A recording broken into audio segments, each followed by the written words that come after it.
ലെബനനിൽ സമാധാന കരാറുമായി ഇസ്രയേൽ മുന്നോട്ടു പോകുമ്പോൾ കനത്ത ആക്രമണം നടത്തി ഹിസ്ബുള്ള.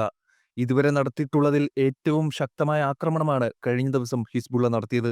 24 മണിക്കൂറിൽ 51 തവണയാണ് ആക്രമണം ഉണ്ടായത്. കഴിഞ്ഞ ഒക്ടോബറിൽ ഇസ്രയേൽ ഹിസ്ബുള്ള പോരാട്ടം തുടങ്ങിയ ശേഷം ഇത്രയും കനത്ത ആക്രമണം ഹിസ്ബുള്ള നടത്തിയിട്ടില്ല. 350ഓളം റോക്കറ്റുകളാണ് ഇസ്രയേൽ ലക്ഷ്യമാക്കി പാഞ്ഞത്. ഒപ്പം ഡ്രോണുകളും മിസൈലുകളും ഇസ്രയേലിലേക്ക് ഹിസ്ബുള്ള തൊടുത്തുവിട്ടു. ടെല്ലവീവ് ലക്ഷ്യമിട്ടായിരുന്നു ആക്രമണങ്ങളെല്ലാം. 543 തവണയാണ് അപായ സൈറൻ മുഴങ്ങിയത്. 4 ദശലക്ഷം ഇസ്രയേലികൾ ബോംബ് ഷെൽട്ടറുകളിൽ അഭയം തേടിയതായും മാധ്യമങ്ങൾ റിപ്പോർട്ട് ചെയ്യുന്നു.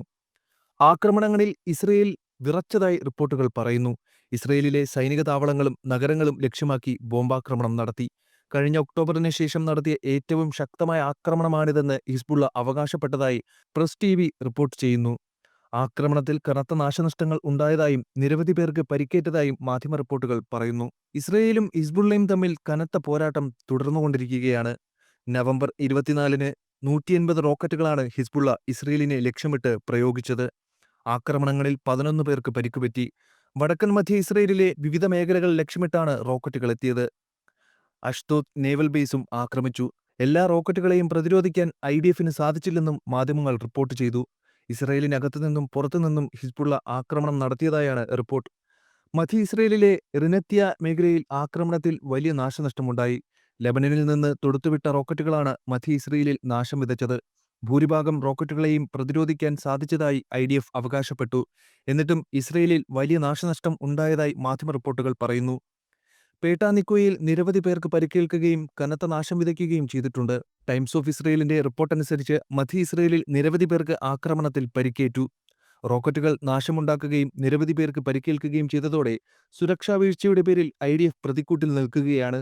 വടക്കൻ ഇസ്രയേലിനെ ലക്ഷ്യമാക്കിയെത്തിയ റോക്കറ്റുകളെ IDF പ്രതിരോധിച്ചു. എന്നാൽ നിരവധി റോക്കറ്റുകൾ ലക്ഷ്യസ്ഥാനത്ത് പതിച്ചതായും കനത്ത നാശനഷ്ടം വരുത്തിയതായും റിപ്പോർട്ടുകൾ പറയുന്നു.